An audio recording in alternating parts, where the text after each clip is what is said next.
and welcome to another episode of Schiffbauer Over Rocks, ladies and gentlemen. Today I got John Ellis, CEO of the Romeo Network and Create Socially. Yes, sir. So, thanks for coming on. My pleasure. I've been looking forward to it. Absolutely. I know we've been talking about it a while now. So, I know we're going to talk a lot about Romeo today. Indeed. But before that, how do you get started into the overall marketing and business world? Well, it actually starts out around age 13, maybe even earlier than that, because I grew up watching my dad in sales. Okay. It didn't really resonate with me fully as a kid, though, because, when you're a kid, you just live. Your parents buy you stuff, you eat it. Mom and dad have a job. You break the toy, they get you another one, that kind of thing. We just know they work. Yeah, and they might complain that you broke the toy, but you just know there's going to be something else to replace it eventually.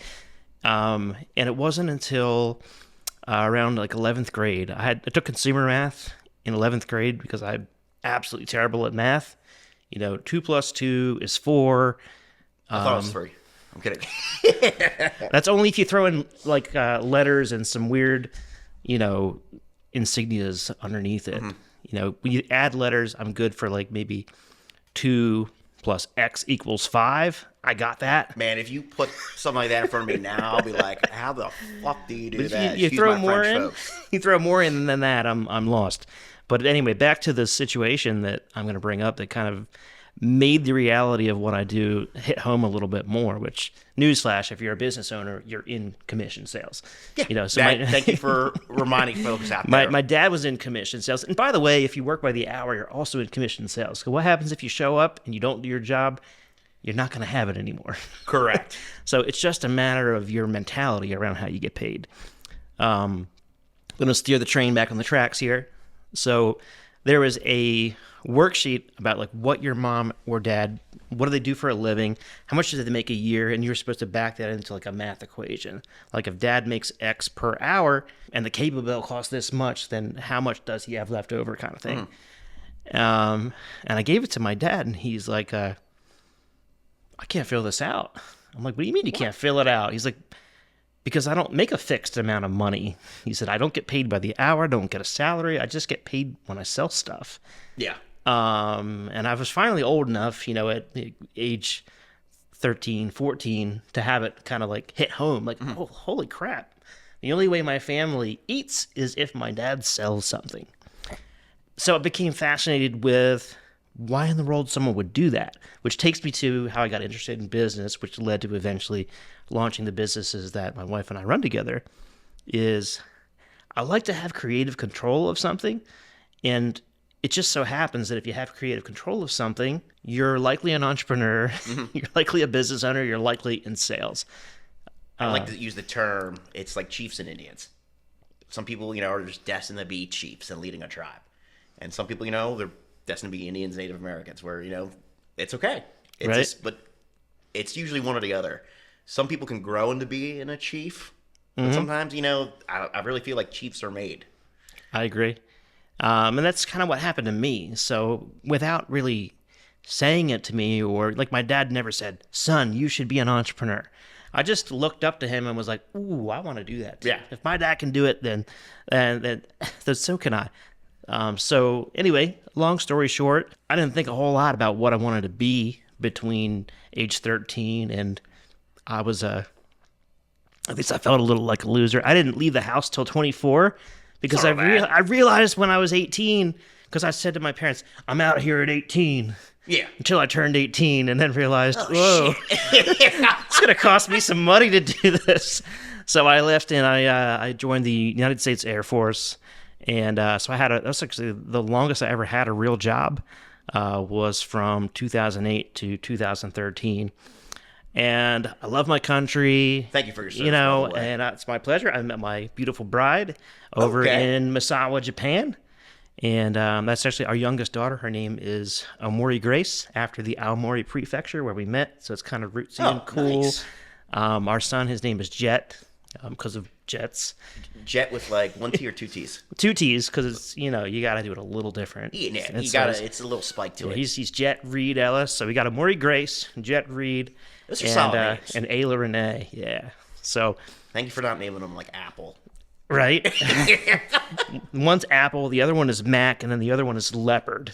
You know, it's They're almost like celebrities nowadays, or just people in general. It's like they're naming their kids after like almost like hey, folk songs. Frank Zappa named his kid Moon Unit. I know That's that pretty because of my wild. dad, you know, but like, anyway, back to the realm of it. So I joined the Air Force, and it was the best and worst experience of my life. I was afraid, and I had a plan to do it for 4 years from the beginning. Yeah. My biggest worry was that I would fall in love and be like, oh, I guess I'm doing this for 20. Well, that's a good fear in hindsight, John. Yeah, well, it is, because, well, here's the thing. I love, this is a great segue too. I love leadership. I love teamwork, and that's what the military is supposed to be all about. And maybe 1/5 of the time, that's actually what happens. The rest of the time, there's politics involved and red tape, and nothing's really getting done. No disrespect to anyone that's in the military That's now. an interesting take. But you probably are sitting there nodding your head, let's be honest. If you're in the military today and you've been around a couple years, you're like, oh yeah, John's right. My father served in the 80s. He's this year's is a completely different world now. Yeah, absolutely. And so anyway, I fell in love with the idea of leadership, but I realized that what I was experiencing in the Air Force wasn't exactly what I had signed up for. It wasn't fulfilling for you. It was not, and that's my big challenge too. Is I'm not a very good butt kisser at all. I can't do it. It's hard for me to put my heart into something when it's not quite right. But Yeah. I don't have the ability to give feedback and have my feedback matter. So anyway, long story short, I met my wife throughout this period. I had some really crappy stuff happen to me when I was in the service. And it happened so often, I thought, it's probably just me. I'm probably just not great at following orders. I could own that. And I'm not. By the way, I'm not great at following orders. I guess that's how I ended up an entrepreneur. But I had some really great leadership experiences, but 3 out of 4 times, not so great. And thanks to my wife, who I already said I mentioned, my wife, Sarah, she backed me up. She's like, no, actually, you have some really crappy stuff happening to you. It's not you, it's them. And trust me, my wife doesn't have a problem telling me when it is me. It was an objective point of view that she shared. Very with you. much, because she will tell me that I'm sucking when I'm sucking. She will not hesitate to deal out that reality lovingly. That's a real partner. It is, yeah, and we are running this business together, by the way, as well. So behind every man is a good woman, definitely. Most of the time. Most of the time. That's definitely me. My wife's awesome 99% of the time.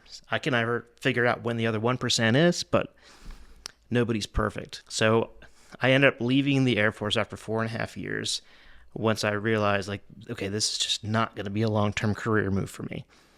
That led me to ask myself, like, okay, what's going to be next? I had already had 2 years of bachelor's level education from Lancaster Bible College before going into the United States Air Force. And I was one of those people that took a break at 21 and was going to go back to school. You may remember I joined the Air Force in 2008 at age 24, which means for 3 years I just worked and did nothing. I just was like, I'm going to get back to school eventually. That's part of how I ended up joining the Air Force. I realized about the GI Bill and government benefits. I'm like, that's actually pretty sweet. I could have That was my like your plan. Like, I can have my education paid get back for. on track, do the this. rest of it, yeah. So that's what I did. That's so the I master plan. Yeah, I joined the Air Force. I got out. I finished my bachelor's degree, and then I began. But the funny thing is, I never had this aspiration with I graduated with a Bible degree. I never had this aspiration to like go work at a church somewhere. Fascinating. Not really. I love, like, my faith is really important to me. But I ended up going back and getting my master's degree eventually in leadership studies from Lancaster Bible College. And that was after I had gotten my undergrad in just biblical studies, which, by the way, it was just the quickest way to get a bachelor's degree when I came back from serving in the Air Force. After getting that degree, I started dabbling in marketing and websites as a hobbyist. Okay, so you were pure, like, kind of nerded out. It's like, this seems interesting to me.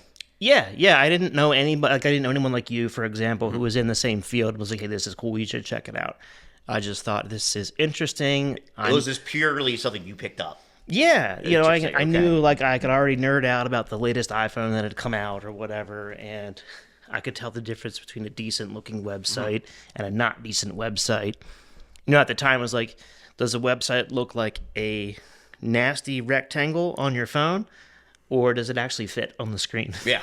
And this is in, let's see, this is in like 2015, back when it was still kind of edgy to have a website that looked good on all different screen sizes. Oh man, it's just funny too, John. We'll get into it. It's how so much the marketing world has changed since then. Indeed, it has. It's like exponentially different.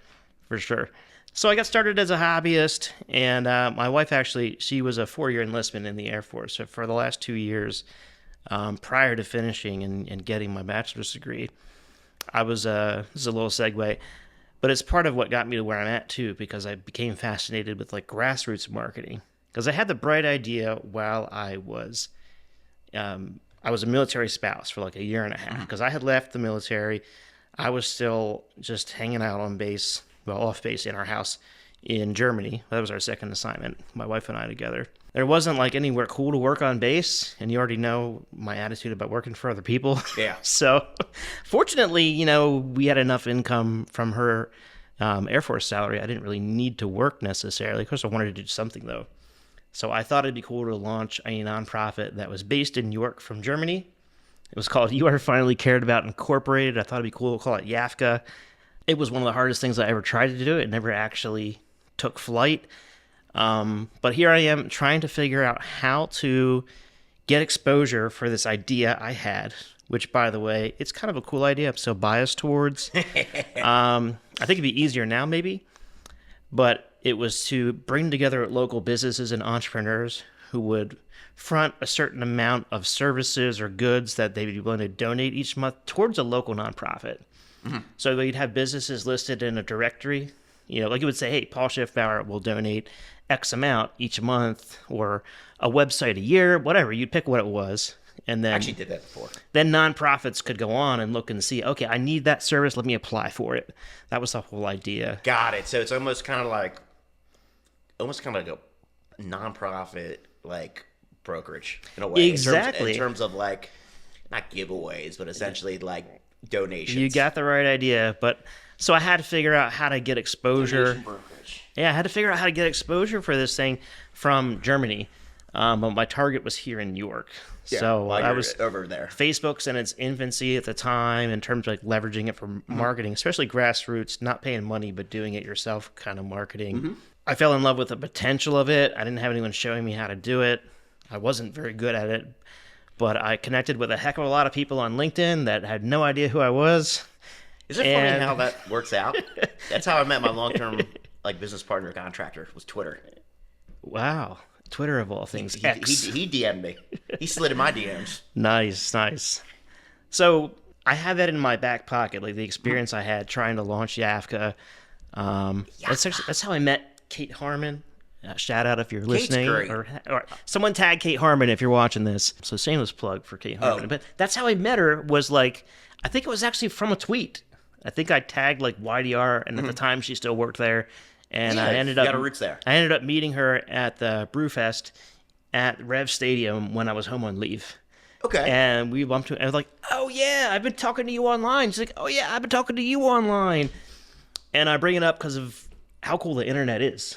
What you can do today is obviously like 10x compared to what it was back then in terms of how you can leverage the internet and entrepreneurship to connect the dot to the dollar, quite literally, whether it's nonprofit or for-profit, using the internet. So that kind of led into the hobbyist part that I was mentioning earlier, just kind of messing around with what could happen.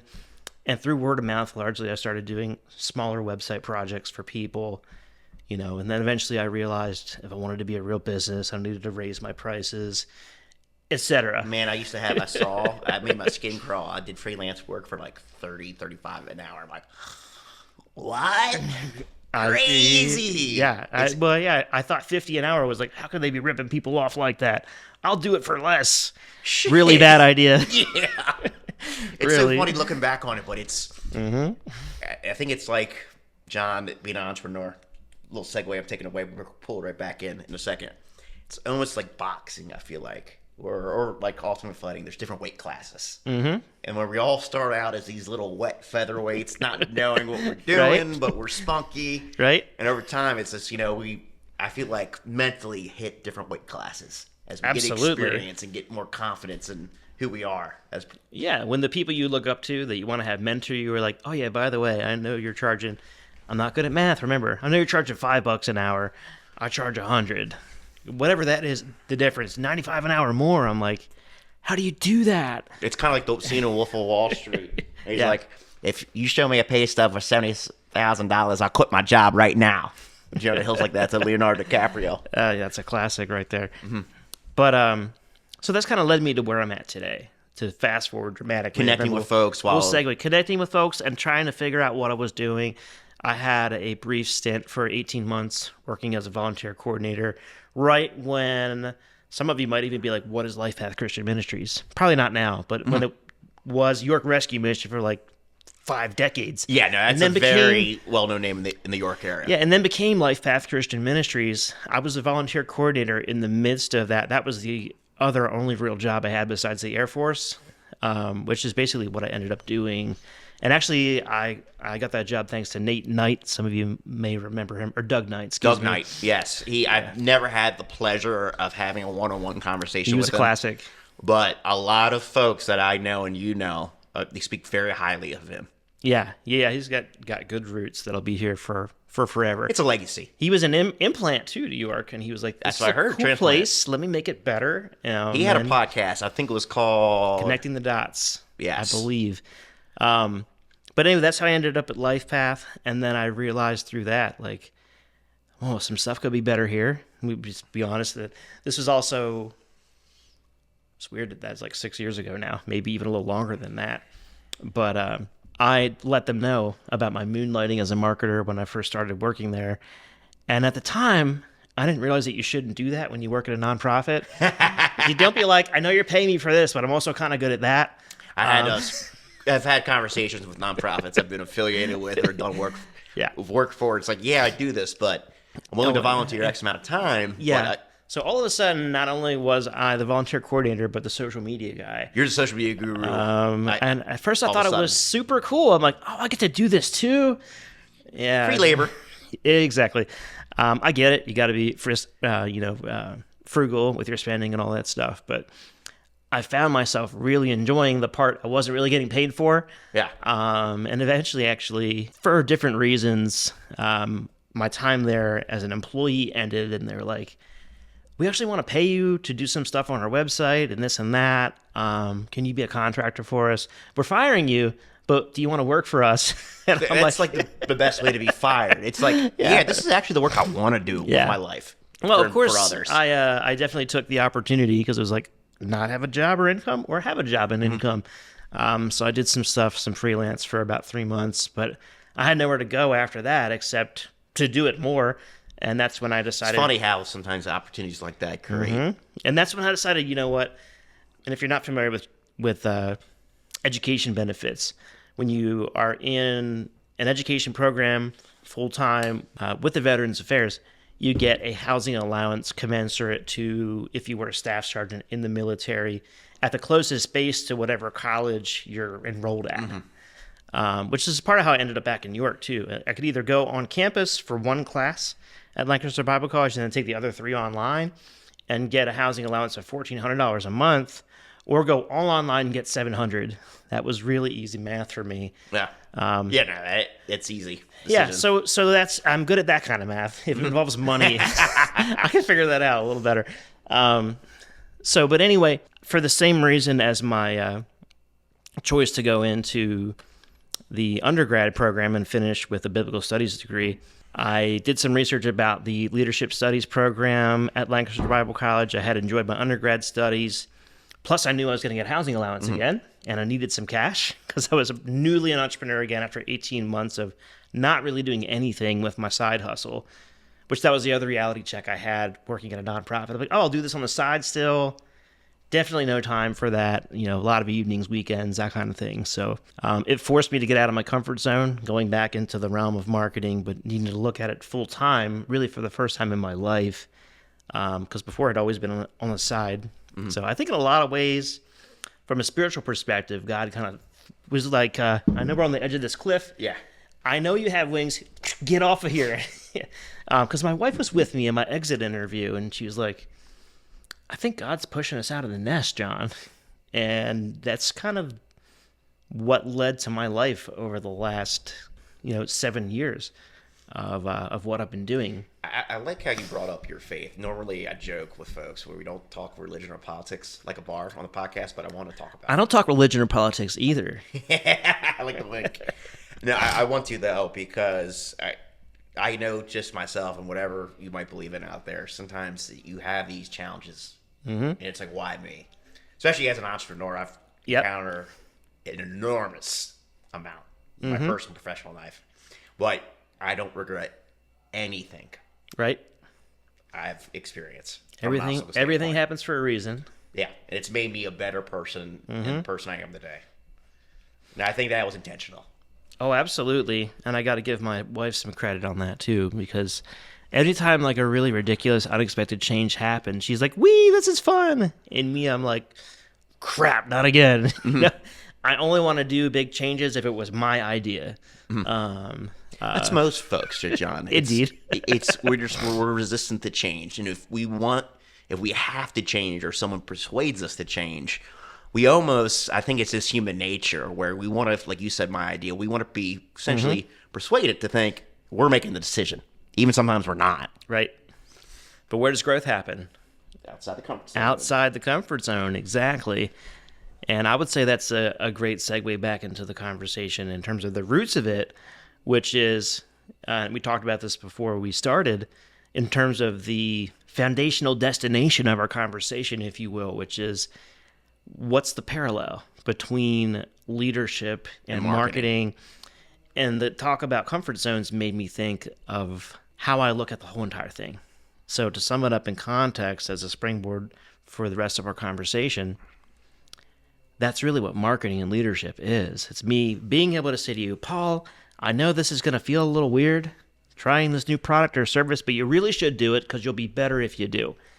And I have the burden and the privilege of being part of that conversation for people. And that's at the root of it. That's what got me fascinated about sales, because I knew I could get meaningful income from it. And I knew in order to do it well, you had to provide meaning for other people through whatever product or service it is. And then on the other side of that coin, and you're in the same boat as me, most of your clients are like a smaller business. They are. Right? What does that mean in terms of growth? It means when you help that small business grow, it's income, meaningful income for families right where you live most of the time. That's the way I view it, John, and I haven't really viewed it like that until recently, the past couple months, where, yeah, here's your click-through rate, and this is what Right. we're seeing, but all of a sudden there's go from 2 crews to 4 crews over the course of a year or two, and that's powerful. It is. It is. We were talking about politics a little bit too, even though we don't do that here. Oh, sure, yeah, we had a little conversation before the podcast. You know, that's real politics for me. It has nothing to do with party lines. It's what are you creating? What are you doing for the people around you, the customers, the employees, the managers, the salespeople, all the things it takes to run a business. If you're doing it well, it's mutually beneficial for everybody involved. Political strategy and business strategy are like this. Yep. Believe it or not. I would agree. It's very similar in terms of how you go about it.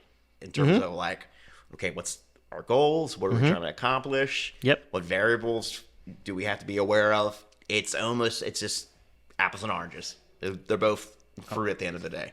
Yep. And I'm in agreement to that. So did you have a question you wanted to start with in terms of what I just segued into? I got plenty to say, but fire away if you do. I'm going to add to it. Beautiful. When you brought that up to me before the show, in terms of effective marketing is effective leadership. Yep. Most people probably be like, huh? But I see it from the standpoint where when you have effective marketing, especially from a client service standpoint, you are guiding that client. Exactly a great way to put it. In terms of something new. Mm-hmm. That's what leaders do. 100%. Instill confidence. Yep, absolutely. Into their constituents. You know, being optimistic. Mm-hmm. Giving the good, bad, and ugly at times. Yes. That's leadership. There's always but some that's ugly. effective marketing as well. Yes. Yeah. No, 100%. I agree with that completely. and I had a really cool thought that just went. Oh, it'll come back. That's the beauty of this format. So we'll keep going, and it'll come back to me in like 30 seconds, hopefully. So it's but, but you're absolutely right. It's your marketing journey started as kind of tinkering around, hobbyist. You're doing some freelancing. Yep. You have the oh shit moment when you're at LifePath. You Yep. put it up to a nice little agency, but then I mentioned something. I want to connect the story, the Romeo Network. Absolutely. How did that come about? Because that was an opportunity. Well, it's a great segue because that's literally how it happened organically as well. What do you do as an entrepreneur? You network. We met at a Rockstar Connect Shout out to Chuck, event, Janet, and Brian. Brian out there. You got to step up your game, Brian, though. You need more people at these events. Oh! Hey, you guys are all about to be podcast alumni with one another. But in all fairness, it is what you put into it. So if you're going to go to a Rockstar Connect event, drag a few other people along with you, and you have a better experience then. But actually, at the time, Chuck and Janet had launched an event in Rockstar Lidditz, literally at the Hotel Rock Lidditz. Yeah, that's before I met them. You told me it was a couple years prior. Yep. Yeah, they had just started for like a year or so at the Altana Lounge there. at the time. Yeah. Then they started the Rock Lidditz event, which didn't last for long thanks to COVID. But that's actually where I met Dave Romeo. And at the time, I'd also gotten to know, boy, if he watches this, that'd be fun. I don't know how often Tim Fives comes around these parts in terms of watching what's going on. He works in Baltimore now. That name rings a bell. Tim Fives, he had an agency, a consulting agency called Fives Squared Marketing. Okay. And I had connected with him briefly during my time at LifePath. It's funny how everything's connected. Because what I really was more than a volunteer coordinator at LifePath was de facto, everyone's an outreach coordinator. It's like, who do you know that can do something cool? When you're doing nonprofit work, I'm on board of the Four Chaplains Memorial, York County. We had a board meeting yesterday at the time of this recording. And I said it, but I've been told it, and it's so true in the nonprofit world because it's kind of a working board. We're all gathering sponsors. Absolutely. Everybody's a fundraiser. Correct. Believe it or not. Absolutely. And then the other thing is, I learned, and this goes back to the marketing too, I love how everything is all kind of tied together. It's all influence, it's all leadership. I tell folks, John, if you would, the way I summarize marketing in one word, it's community. That's what marketing is. I thought maybe you were going to say influence, but community is a better one.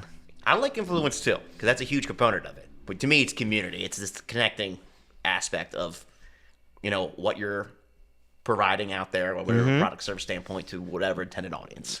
But anyway, at the time, I had done some work with Tim as he was trying to get his leadership agency started, and also was working a little bit here and there with LifePath in a mutually beneficial kind of way. But then when my time ended at LifePath, I kept working with him, and that was the connection Dave and I shared, which is why I bring up the connection with Tim. Because when I met Dave, I said, oh, so you're a leadership guy. I know a leadership guy in New York named Tim Fives. At the time, Tim had been a client of Dave's, so the dots are connecting there. And a long story short, Dave is a fantastic and phenomenal salesperson. Also, literally an ultimate service provider, which we have a list of those people actually literally on our website. It's very simple. It literally says ultimate service provider. So we made it real easy to find, but Dave is an ultimate service provider and an ultimate salesperson. It's great when those are combined. Some people are really great at selling something, and then they disappear after you give them your money. That was the opposite of Dave. So he, at the time, it was just before November, he had what's called a Hall of Fame seminar, which we have ours coming up. Spoiler alert, if you don't know, I ended up buying the business 3 years later from Spoilers, Dave. everybody. So my wife, Sarah, and I ended up purchasing his business after we became clients of each other for 3 years. Okay. Because he wanted to redesign his website, and I had just started learning about the world of Zoom at the time, before COVID.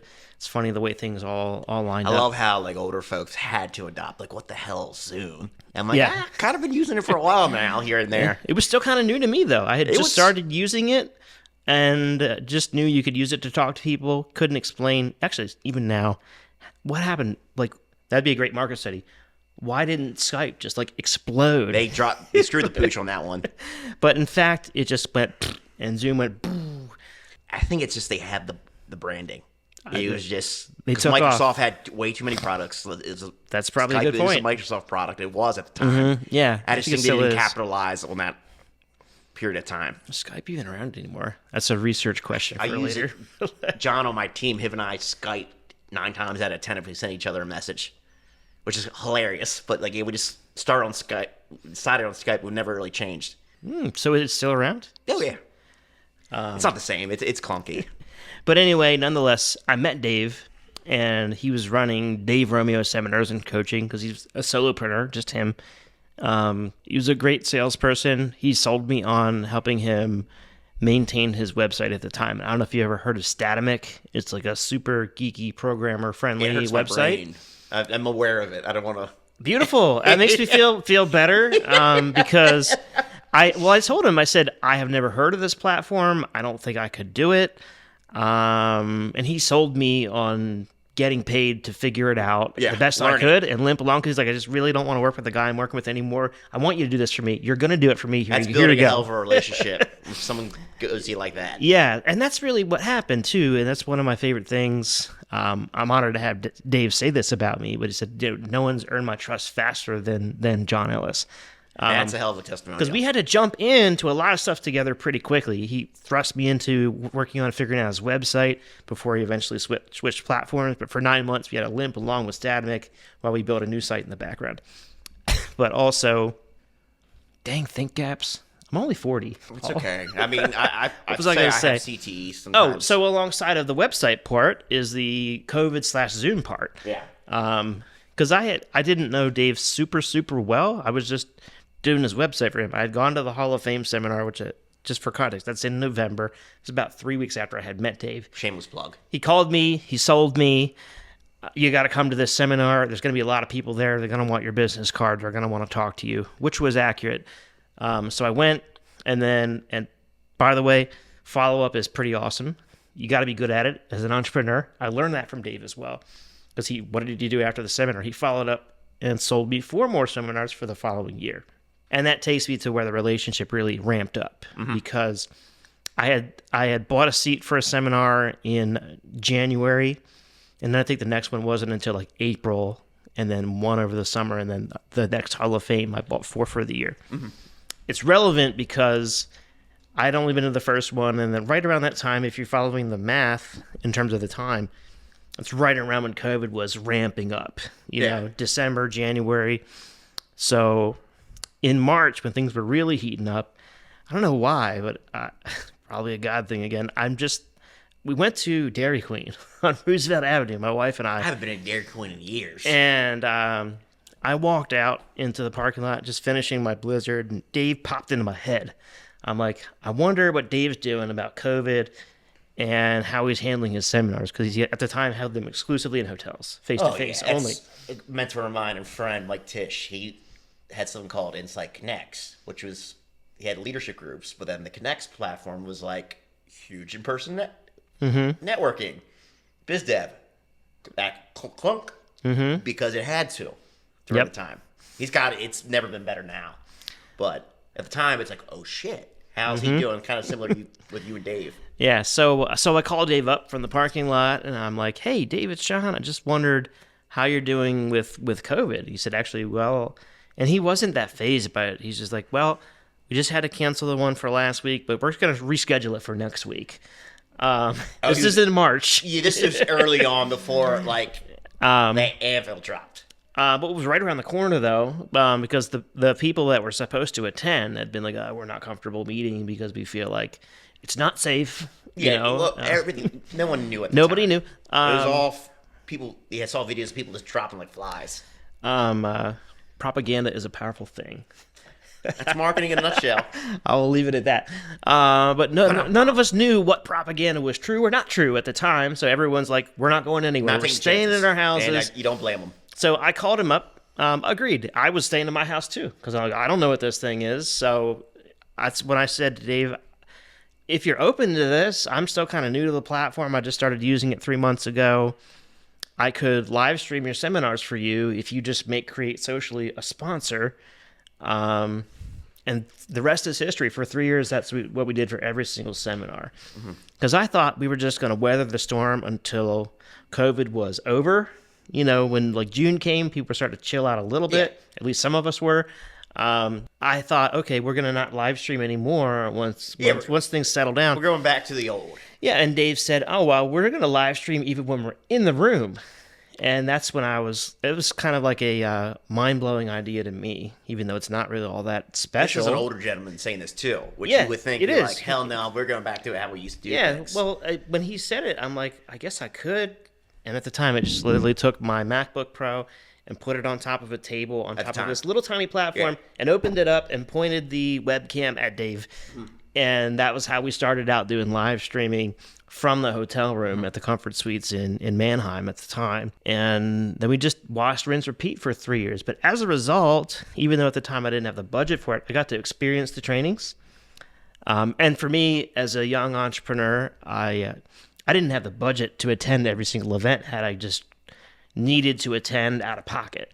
Because they require a small investment as an entrepreneur. It's $109 per seminar, 3-hour event. You get a lesson plan and some education and some networking opportunities mixed into it. Here I am experiencing all of this training because I'm there to do the live stream. And I'm just enjoying it more and more. I'm getting to know Dave more and more. And that's when he kind of dropped the bomb on me 3 years ago. He's like, hey, would you like to buy my business? And I'm like... Yeah, I was wondering how the heck did that come about? And at the time, I had been through... We have something called a sales academy and a leadership academy. They're a little more condensed in terms of the subject matter. Spoiler alert, one's about sales, the other one's about leadership. But they're 5-week condensed courses. I really enjoy it because it's more like a TV show, you know? Like if you watch, I don't know, House of Cards, you know who the characters are the whole way through the series. Frank Underwood. You can follow the theme. You can follow the theme. And you can do the same thing in the academies. I just think they have a really good, powerful impact. So I said, can I just buy the rights to Sales Academy and Leadership Academy? You drank the Kool-Aid because it was that good. Yeah, absolutely. And I got the results too. My sales really increased dramatically after I took the Sales Academy. And for me, it was kind of wild because I told you I grew up around my dad. I grew up around sales. It's probably a different perspective. Yeah, little did I know that in the Sales Academy, it was just going to reinforce all the stuff I knew but wasn't applying for the most part. But that's the benefit I got out of it was, wow, I can actually like use the tools I have in my toolbox and end up with a product. You know, I can use the follow-up skills that I've been taught but haven't applied, that sort of thing. And I realized I can help other people if I take this task on.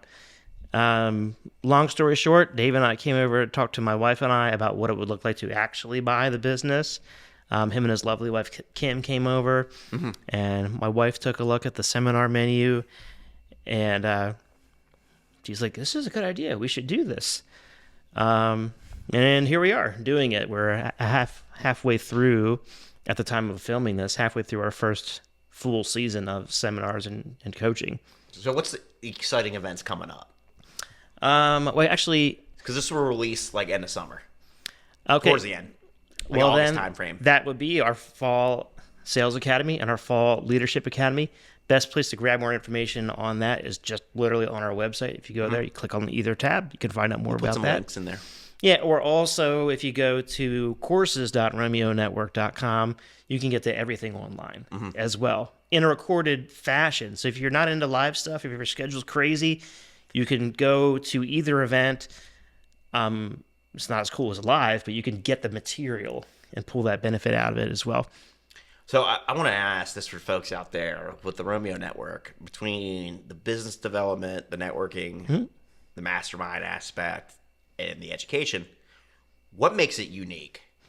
I'd say the thing that makes it the most unique, and it's a problem I'm trying to figure out how to solve once this is no longer the case, and explain what I mean, is right now I would describe it as a small network of entrepreneurs that are basically in the pit together helping each other out. Meaning most of the people that attend our events, They have been to our events before. They know each other, so they have some camaraderie. Yeah. And then every now and then we'll have some new people come into the network as well. That's literally where the term like Romeo Network came from. That's a sidebar that has to be in here, though, because I mentioned Dave was running Dave Romeo seminars and coaching. And 2 years ago, 2.5, 3 years ago, it's a blur now, but we're redoing the website the final time because I said, can we please get off Statamic and just build it the way I build everyone else's website? He said, okay, sounds good. You're telling me it'll be cheaper, better, and easier. Let's do it. So we did. But I said to him, what if we call it Romeo Network instead of Dave Romeo Seminars and Coaching? Because obviously my name's not... That's a hell of a lot better name than what you had. No offense. But also, the thing that made it hard really is there's only one Dave Romeo. Just there's only one Paul Schiffbauer. That's the fundamental problem I have in my business long term. That's why we're doing a lot of things behind the scenes to scale that, where you still get the Schiffbauer Consulting Group experience, but it's bigger than Paul Schiffbauer. Right. No, exactly. So... But that's how the term Romeo Network came about, is every time someone comes to one of our events, we hope that they enjoy the experience and want to come back again. And hopefully they've met some people while they're there, had some meaningful connections, and end up doing business together as well. And then share influence together. Like maybe I influence you to let me come mow your grass because I have a landscaping company, and you influence me. Well, you know what? If you're mowing my grass, I could do your marketing because I'm pretty awesome at that. And we say, sweet, sounds good. And I say, Paul, by the way, I know this other small business owner. He's got a laundromat. His website really sucks. Let me get you connected to him. It's where your network really is your net worth in a way. Absolutely. Now, Marty's been singling for last call a while ago, but we're getting into... Gabbing away? Oh, no, I like it. It's good stuff, John. But I want to ask a question before any kind of final thoughts and plugs for you. Absolutely. Today, you're big on connecting people. 100%. I get a sense that people listening, watching this are getting a feel of that. Absolutely. So what does networking really mean to you, though? At the end of the day? I would say it's the art of shared influence, not to like coyly bring it back to what we originally brought up. At least I said influence. Leadership is influence. Marketing is influence. You know, how do you get out of that comfort zone? I influence you to try the different brand, service, etc., what have you. And to me, that's the ultimate networking experience, is where I can take someone that I know is good at something and connect them with you because I know you need what they have. You don't know who they are, and unless I bridge the gap for them, they're going to miss out on your product or service. So that's one of the things that does bring me ultimate fulfillment. And I did learn that from Dave, is the best way to run a small business, where that's quite literally what I have. You know, we're not multinational with millions of people. We're a small local community organization, essentially. That's the best way to create the glue for it, is to connect people together in a mutually beneficial and meaningful way. I don't know your hopes and aspirations for the network long term. I'm going to be a billionaire. All right, Warren Buffett. But I think focusing on local and regional, John, is a huge, 100%. huge advantage in the short run, just to really build something that's bigger than you and bigger than Dave. To forecast it just a little bit, this won't take long to explain for the sake of time, but we're good. Just like you were talking about with Schiffbauer Consulting Group, that was part of our vision with creating this organization called Romeo Network. And now I got to say, I think I'm on to a pretty decent idea because, and of course, good old Meta, they know us all more than we know ourselves. 3 out of 4 ads I see are on how, like, someone has this really cool body of work and I can pay to become a Grant Cardone 10X coach. I'm kidding. That's a perfect example, actually. I was trying to think of a good one. That's funny. I see Cardone. I see people I've never heard of before. They all are trying to launch a similar idea to what I already have and had, which is the ability to create a network of success coaches throughout the country as time permits, and as growth takes place. Rome isn't building today. Exactly. So it's starting locally here, but that's my ultimate goal, is to be able to create a network of people just like me so that we can spread the benefit all across the nation, really. That's big. It is big. And I know I won't do it myself either. So it's literally one conversation. No offense, I'm not undermining you, but it's reality. When you want to build something bigger than yourself, folks, you have to collaborate with people. 100%. I'm willing to. Exactly. It's a Justice League effect. 100%. And when you have a core group of people with a common cause that they're working for, That's a lot more powerful than a one-man band. 100%. Any final plugs or thoughts, man? I would say the best thing to do if you're watching this at any time, whether it's, tomorrow, like fall tomorrow, that'd be pretty rapid if it was tomorrow. That would be a little crazy. On Saturday. I know you're doing this right. You got a bunch in the queue, which is smart. Bunch in the queue. Me and Marty had a vision for this when we launched this season, or this slate of episodes this year. Yeah, but it's been an honor to be here. But the final thought would be, let this be the beginning of your discovery of Romeo Network. And just like we talked about in the beginning of the session, if you want an entrepreneur who's perfect and has it all together, do not call me. If you want to work with an entrepreneur who's passionate and wants to help you solve your problems, and most of the time we're like in the ditch together, like, I wonder what happens if we use this size shovel. I don't know. If you want an ally or a group of allies, the Romeo Network is the place for you, because that's what we're all about, is making the world a better place together, locking arms and doing the thing that is, running small businesses for the betterment of the society we live in. If that sounds cool to you, this is a place you should check out, RomeoNetwork.com, baby. That was probably one of the best, polished up plugs we've had on the show. Beautiful. A lot of folks have them, most of them do, but the way you sold that was great. So, John, thanks for coming on. That's us in a nutshell. And we'll catch you next time, folks. Appreciate it. Check out Romeo. Thanks, Paul.